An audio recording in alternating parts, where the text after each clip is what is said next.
Hi everyone, in this video I want to show you how to program the remote control. For example, in this case I have this one that is already programmed and this one that I need to program. So first of all, just press two buttons together. Okay. And when you see such type of light, just press the button that you want to program.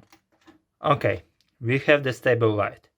Then with another remote control, press this one. Okay, perfect. It is already programmed. The same thing we are going to do for the second button. In my case, it is on the right. And actually, yeah, press the second button.